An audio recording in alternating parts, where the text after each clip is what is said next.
When people should buy guns, how should they train afterwards, right?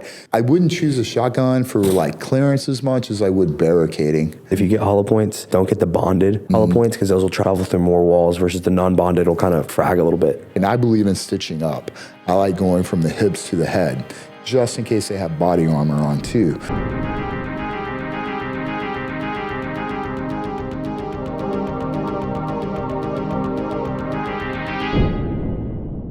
Welcome to the Patriot Point Show. I'm Alexander Gordy. I'm here with my co-hosts, Steff and Randy Roselle. Today I wanted to bring you a topic that Randy had brought up about the difference between marksmanship and tactical training and how these different sorts of trainings will bring different skill sets. So I'll let Randy take it from here.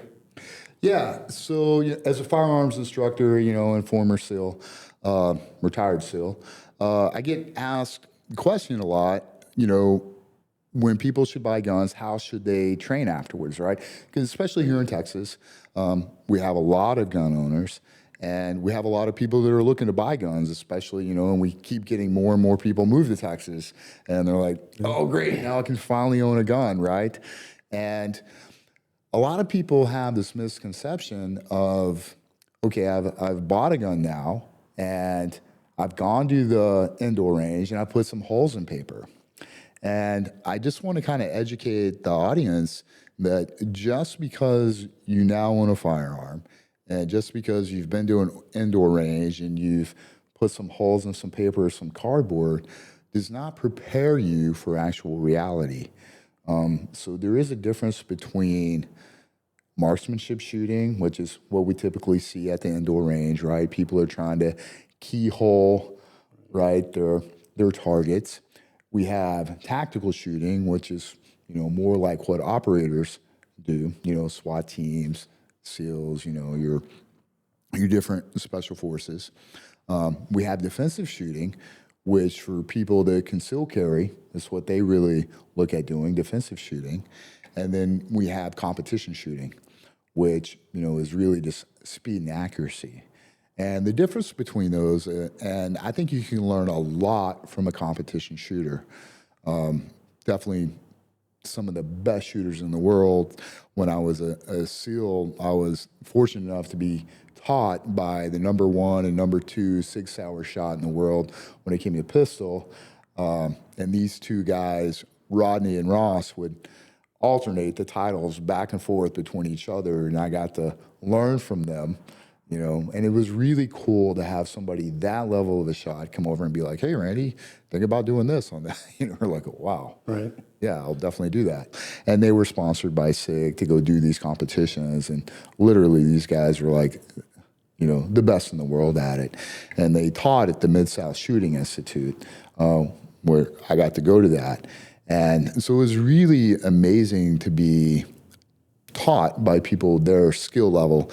And however, when we look at the competition shooting, a lot of times people are just running through these courses, right? So they don't, the blockades out there are just really visual barriers. They're not there to be looked at as actual cover or concealment. It's really only just blocking them temporarily and they just run right past them.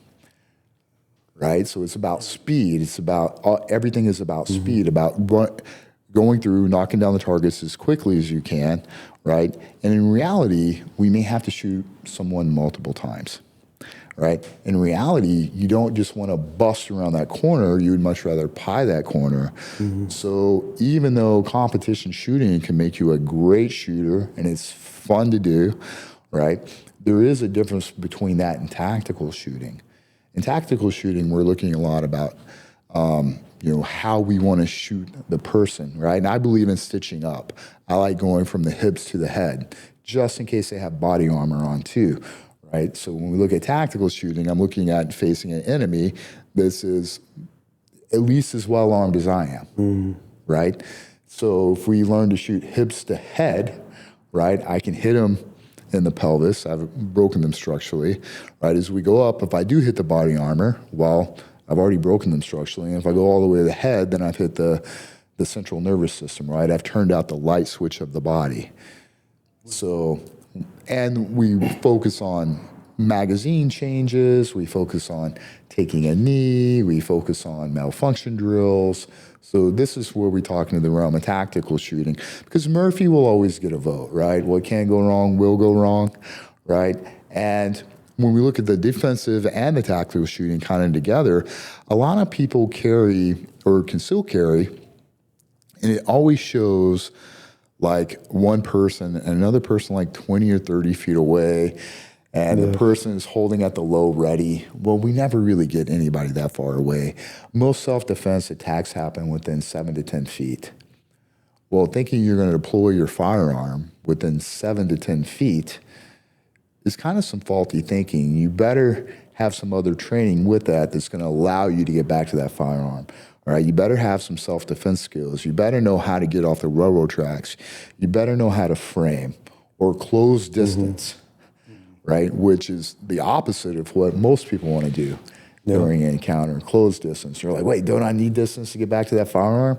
Well, if you start backpedaling backwards to get that thing out and they're running at you with a knife, they're going to get you with that knife way before you get that gun out. And trying to backpedal backwards under stress when someone's coming at you, you're more likely going to trip over your own 2 feet.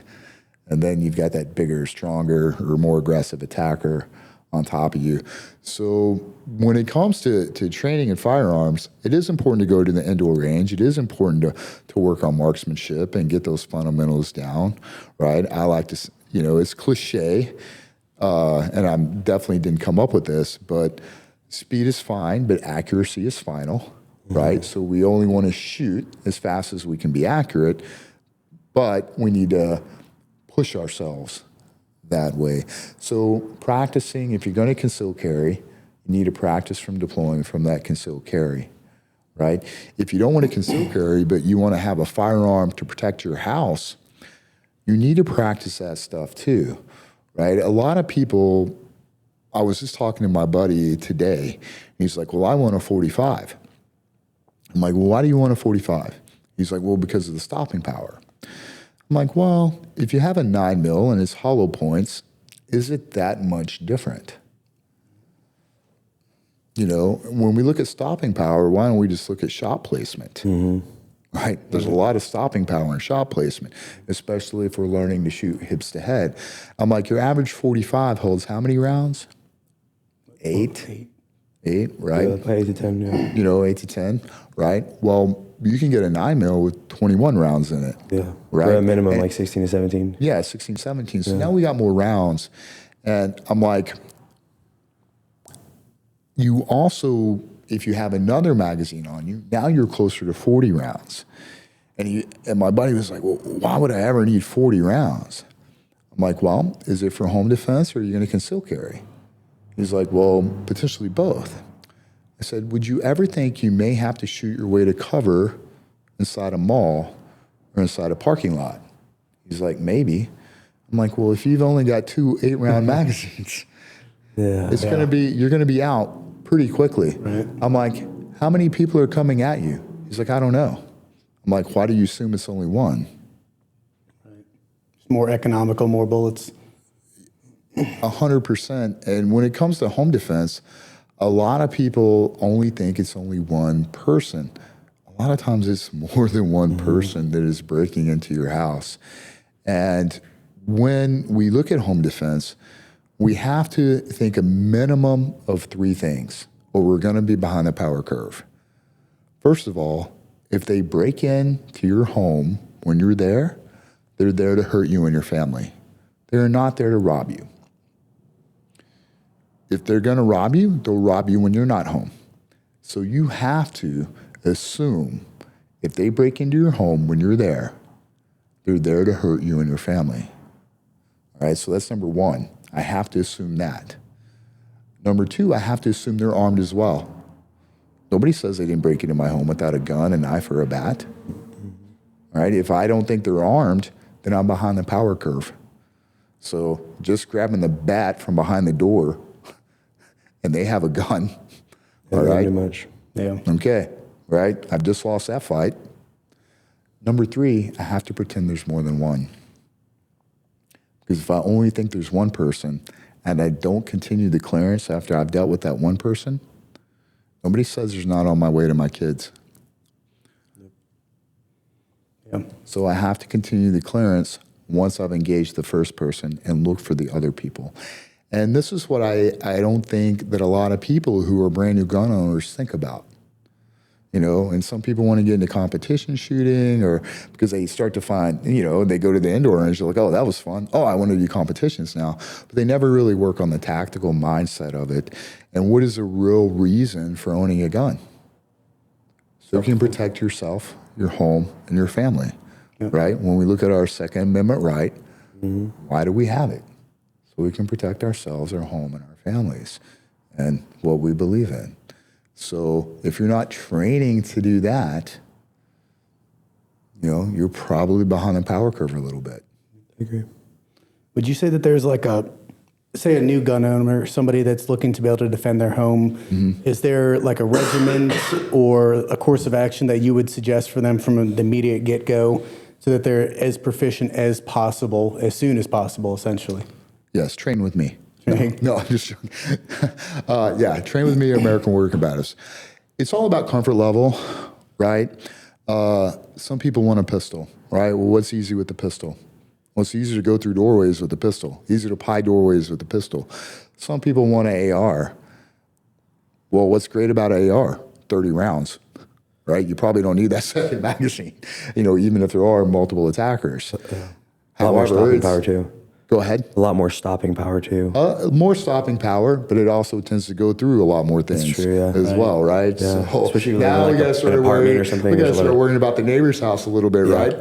Right. So, you know, with the pistol, you know, most people are going to go hollow points, or you should go hollow points, right? Now, will they go through walls? Absolutely, but it's not going to go through 10 walls. Okay. One thing I will say is if you get hollow points, from what Jeff has told me, is don't get the bonded hollow points, because those will travel through. It'll kind of pack the drywall inside it, and it'll travel through more walls versus the non-bonded. It'll kind of frag a little bit. Yes, and I agree with Jeff. You saw that video of me shooting through the car. Yeah. Right? So if you guys haven't seen that, it's on the Instagram account, Chief Randy Roselle, me shooting through the car with ball and with hollow points. And I'd like to set up that same test with some drywall. Yeah. And show that. Well, you know. How many sheets will it go through? Yeah. Well, one of my buddies, a few months ago, he was like cleaning one of his guns. He ND'd in his house.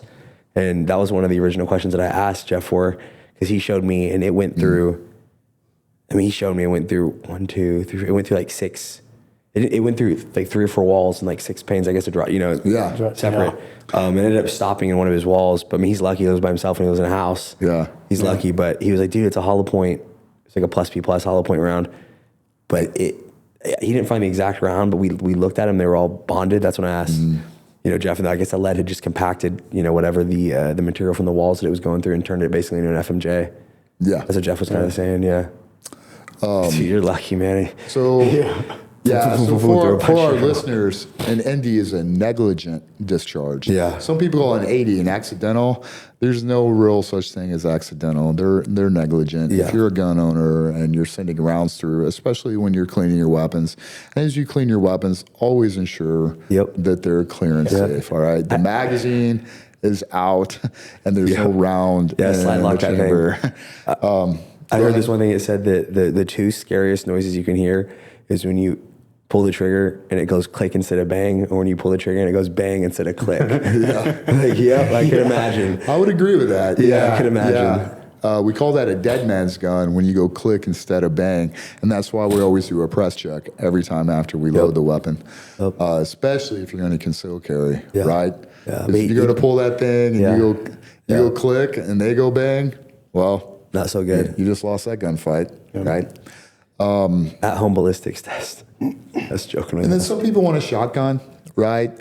I wouldn't choose a shotgun for like clearance as much as I would barricading.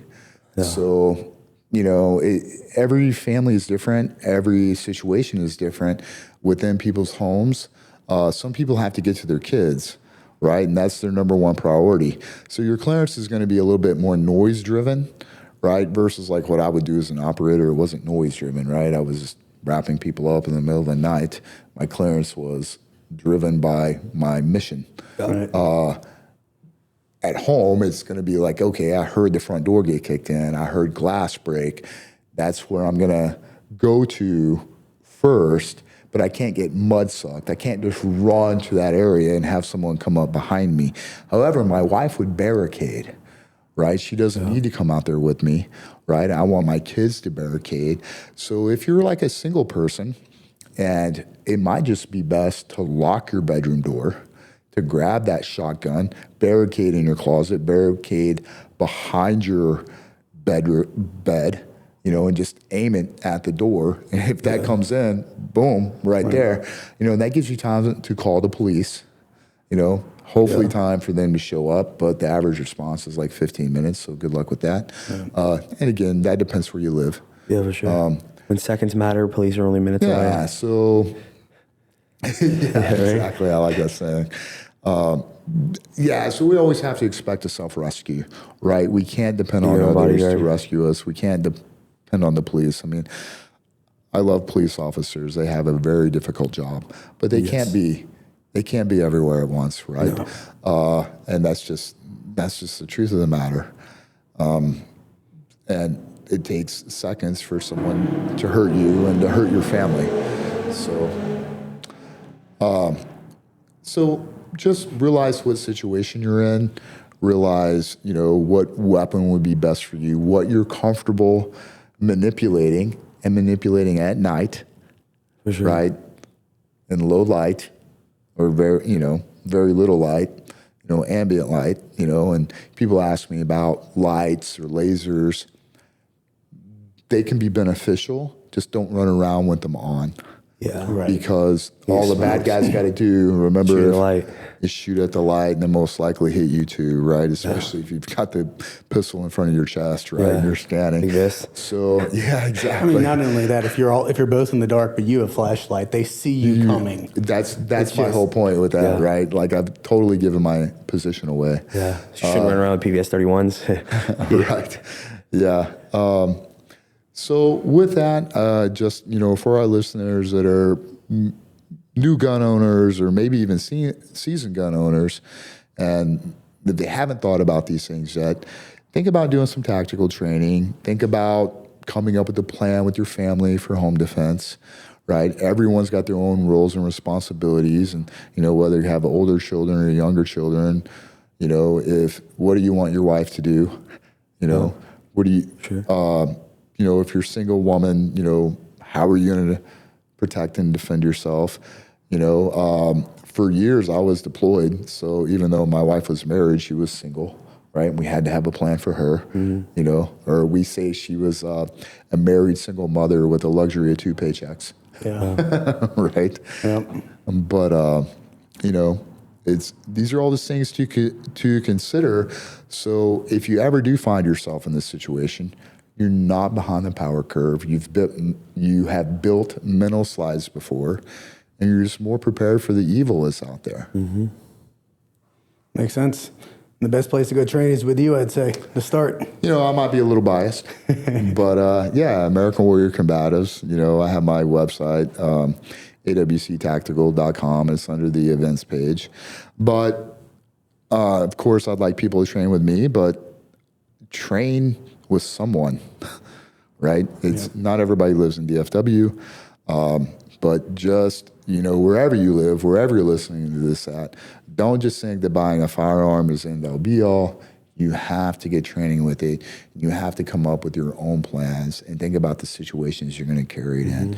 You know, what are you going to do if you're on your church security team? What are you going to do if you conceal carry? What are you going to do if it's a home break-in, right? And then always be a responsible gun owner, and if you have small children, don't leave it where it's easily accessible to them. Mm-hmm. Right. 100%. Last thing, just a question for you. I've always been a proponent for kids needing to learn about guns from a young age, because the friends that I have that are the most responsible, I'd say, with guns, are the safest with guns I've always known, were the ones that were raised with guns. Their dad raised them, brought them hunting, you know, from a young age. They were always around them. and they're the safest with guns. And would you suggest? Yeah, I agree with that. Yeah, sorry, did I interrupt you there? Would you suggest like things for people that when they're young kids and stuff? Like you have kids yourself, so how did you go about teaching gun safety and everything to your kids? Oh, I just brought them. Well, first of all, they got BB guns. We started with BB guns and airsoft guns, and then I started taking them to the range as they got older. But my son, he's 13 now. He can take his BB gun all over the neighborhood. He gives me his 4 weapon safety rules every time. I'm like, what are your 4 weapon safety rules? And he'll rattle them out. And then I'll let him go, to the woods across the street from our house. And we have a couple extra safety rules, right? Like, hey, did we shoot across the water? No, we don't shoot across the water because it'll skip, right? Because we got that pond right there, right? And I'm like, do we ever point it towards houses? No. Okay, so he knows about the backstop, right? But, we started with guns that were not lethal, right? And he knows how to operate those safely. So now he knows, now that he's older and I've taught him how to shoot the other weapon systems, I'm always there with him. And he knows how to operate those safely. So he has a very healthy respect for him. He knows where the guns are at in my house. He knows I always have a gun in my vehicle.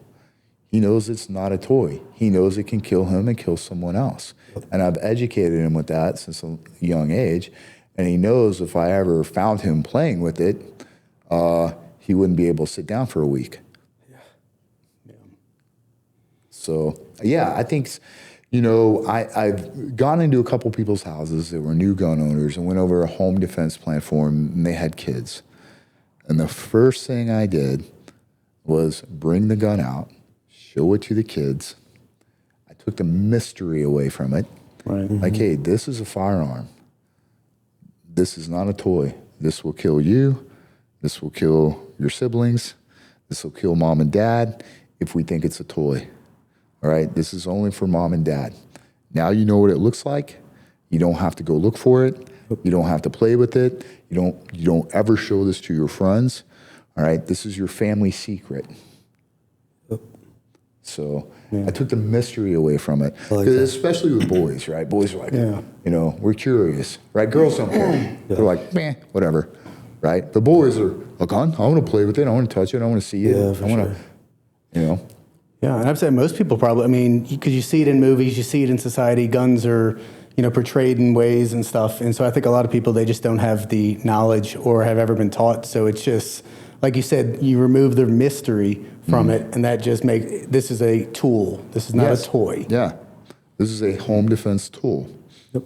This is how mom or dad protects us if something bad happens. But it's a very serious tool. It can cause death. Yeah. And you need to realize that. So that's awesome. That's how I taught my children. And they've been very responsible. Like that. Yeah, some more parents should do, definitely, for sure. Agreed. Yeah. Yeah, if you don't teach them, they find it. They're more likely to, hurt themselves or hurt somebody in the family. Yeah, and you can go to indoor gun ranges, look around, and you can tell the people that did not grow up with weapons. Yes. 100%. And you're like, whoa. I don't want to be here with you. Yeah, what are you doing? And moving stalls over. And then even the outdoor ranges, too, that you and I frequent. Oh, yeah, I definitely see the people that are like, I have a gun now, and they're unsafe. And you're like, I'm glad we're not in the same bay. Yes. Yeah. And I've definitely let some of the RSOs know, people driving around, the RSOs that drive around where you and I train at, like, hey, I saw these guys doing some wazoo stuff. You may want to go check on them. Yep. Yeah. Yeah, because you never know. They do something crazy and somebody else gets shot out there. Yeah. And just. Yeah, and how horrible would that be, right? I never want to be responsible for that. Tips you'd say for people getting to know their weapons better or better defending, short of obviously getting used to it, but getting trained and everything. That's probably the primary thing. Yeah. I think in just, training on it one time does not last you a lifetime. Yeah. So be familiar with it. The last thing you want to do is have a firearm that you put into a safe or a locked box and you haven't pulled that thing out in 3 years, and then it's now rusted, right? Your ammo goes click now, right? It is something that needs to be maintained. Yes. Your skill level and your firearm. I agree with the way 100%. that you clean it, right, and maintain it. It's not a one-time purchase, set and forget, right? Skills are perishable. 100%. Now, people ask me, how often should I train? And you'll get people like, you should be on the firearm, once a month, or what's realistic for most people? Twice a year. Twice a year, get yourself to the range, clean your weapon, ensure that your ammo, all right, has not gotten rusty, okay? Yeah, for sure. And that's realistic, I think, for most people. All right, once every 6 months, get out there, knock the dust off. Be sure this doesn't feel, once you've got a solid baseline of training, right, once every 6 months. Right. Now, if you're going to conceal carry, probably at least once a quarter, get yourself to the range. Yeah, I would agree with that. Because you don't want to be a liability, especially if you're carrying day to day and you don't know that weapon system or you're not totally comfortable. And then I think a lot of people carry it as like an emotional security blanket. Right. Like, oh, me, I have my gun. Like, I feel so good.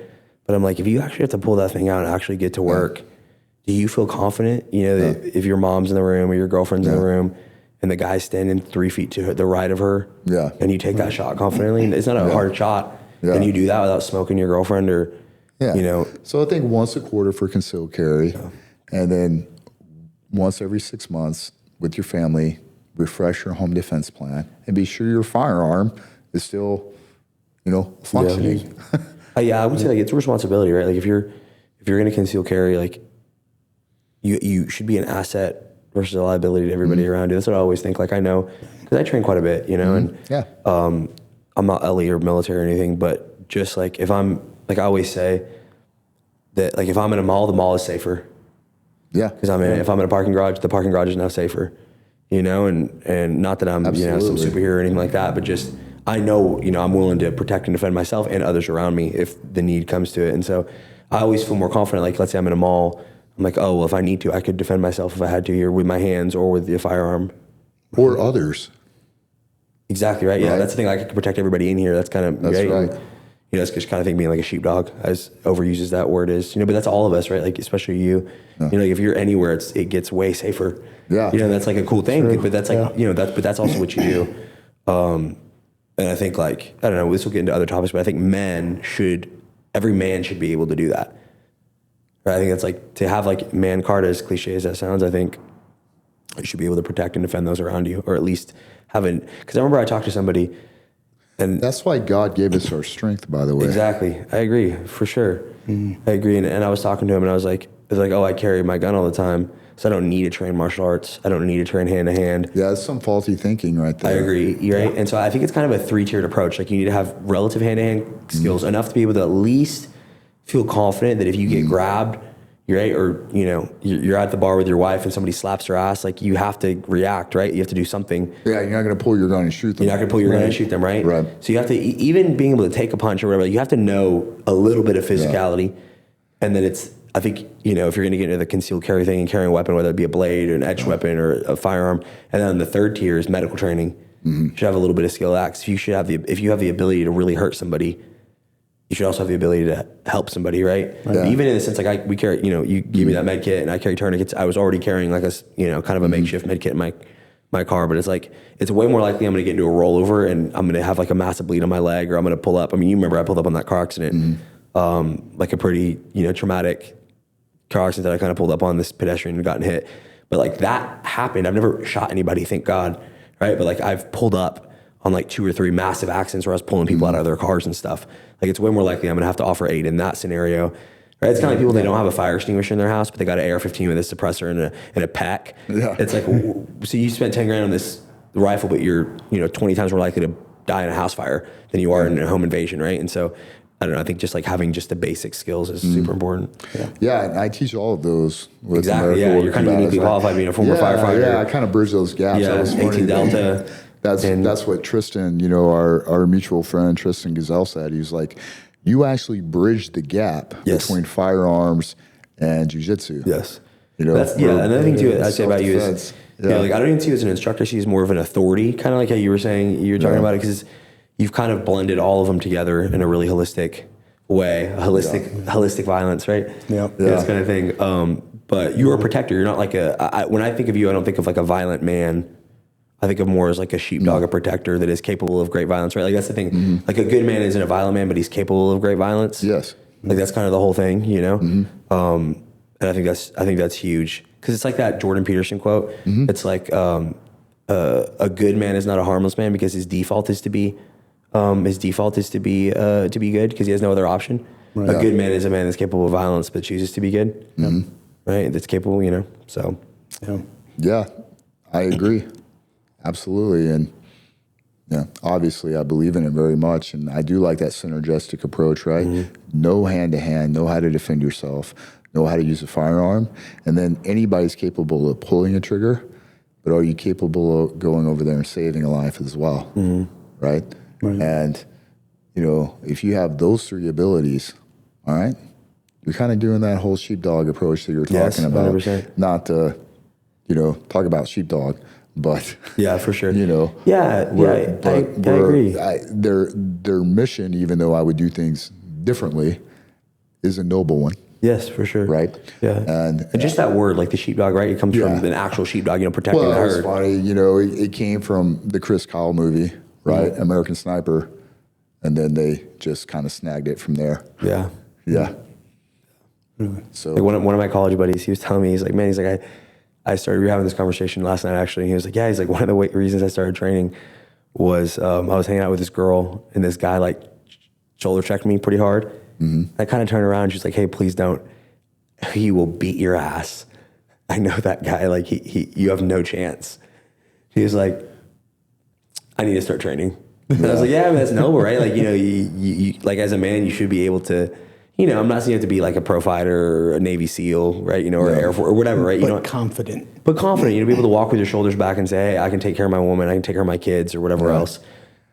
What's funny too is you see guys that know how to fight, right? They know how to protect themselves and they're high level, and they don't go up and shoulder check guys. No. Right? They're way more humble than that. It's funny that she was like, oh yeah, don't do that to that guy because he's this tough guy, right?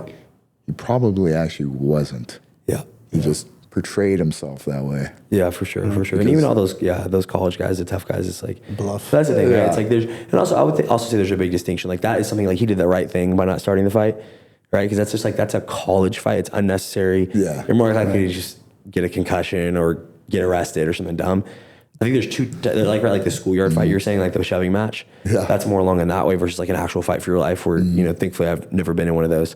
But that's something that I've tried to prepare myself the best I can for, right? Yeah. Because those are two very different things, right? Like it's, you know, it's training wheels. There's like, oh, I was in this little fight, you know, like, did you think you were going to die?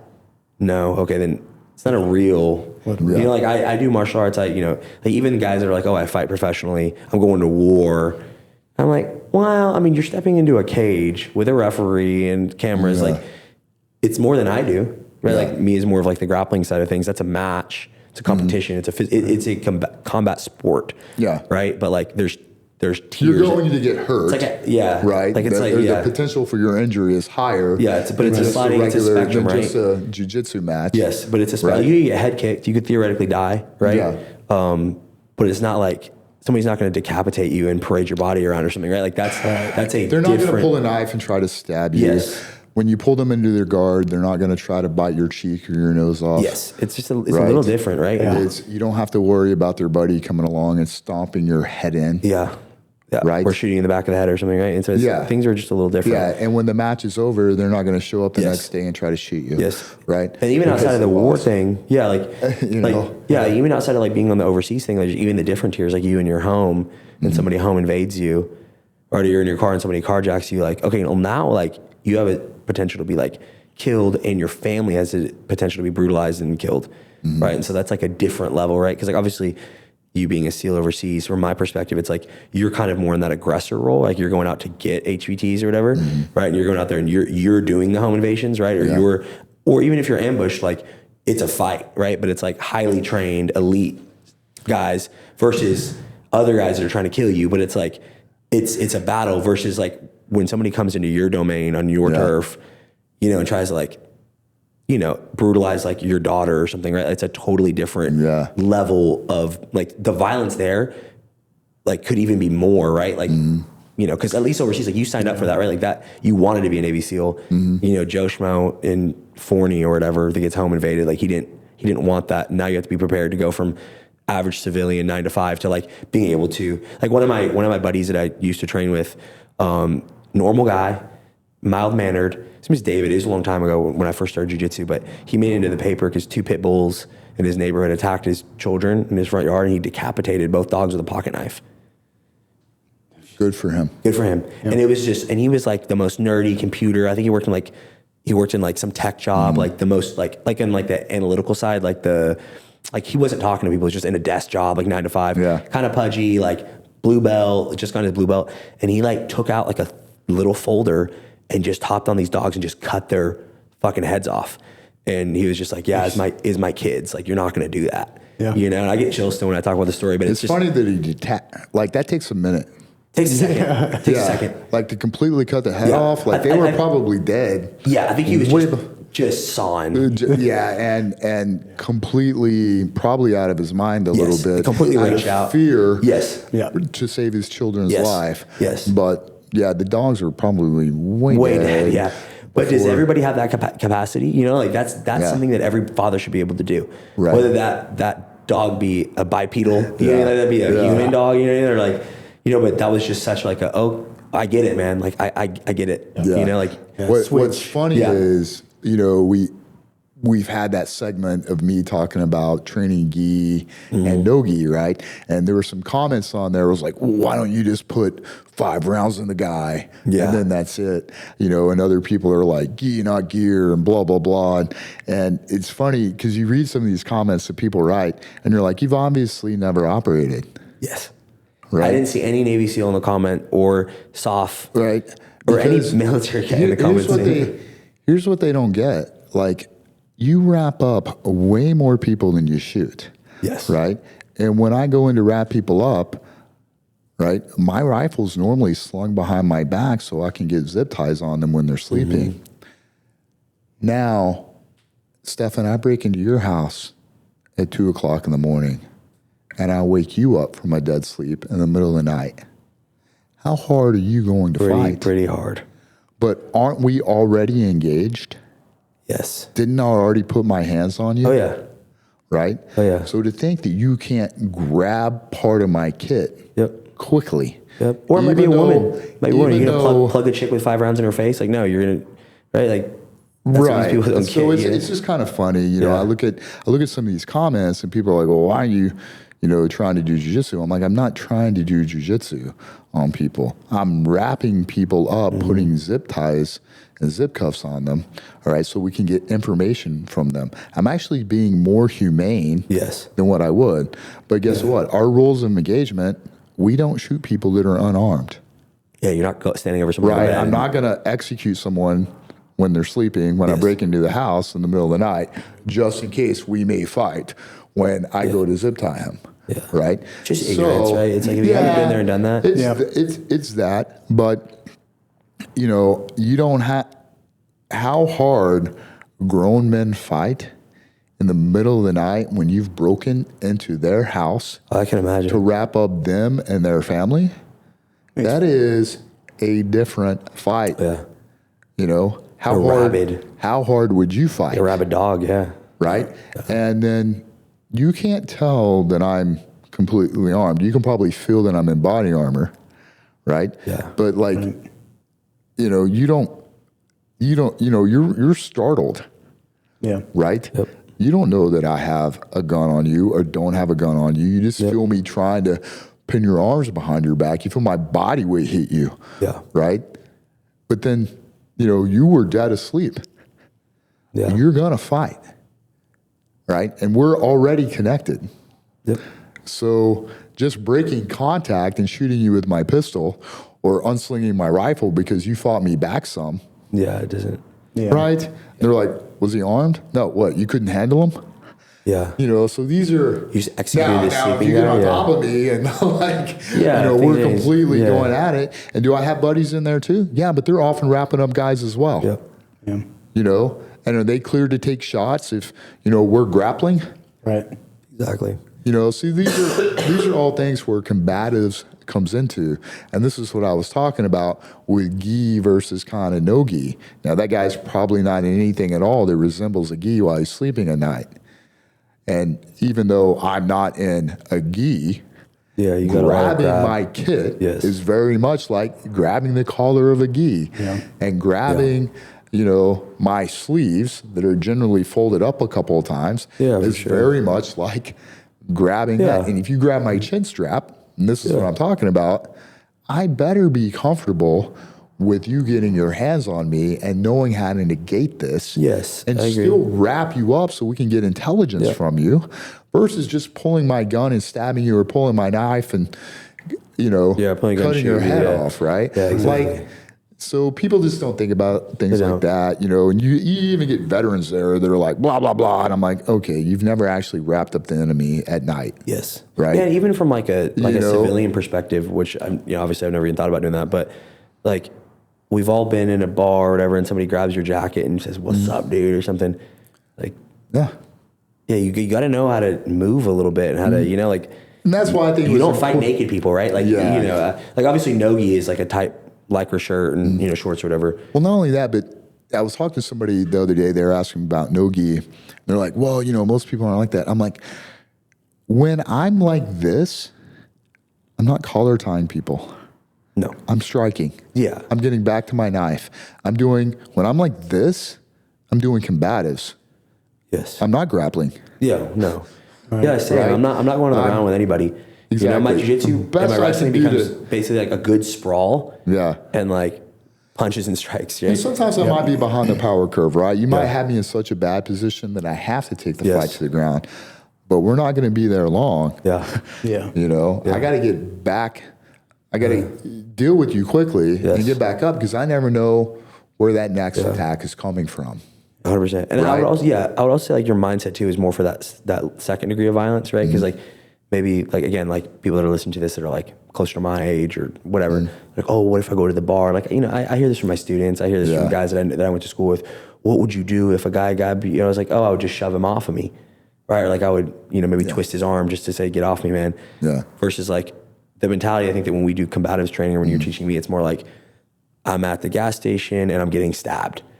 Right. Or like I'm, you know, walking out of a store and a gun gets to my head or get into my car and all of a sudden I feel somebody just like slamming their elbow in the back of my head. Like now it's fight for your life. Yeah. And that's a different thing. Right. Like in a, you know, apartment, house party fight or whatever, like I'll pull close guard on somebody, you know what I mean? Like something like that. Right. But I'm not fighting for my life. Right. We're messing around. But and I wouldn't even do that now. You know, it's just too much liability. You know, but like more, I think what you're saying is like, those things get real serious real quick. Like your mentality, like you and me, I don't want to fight anybody.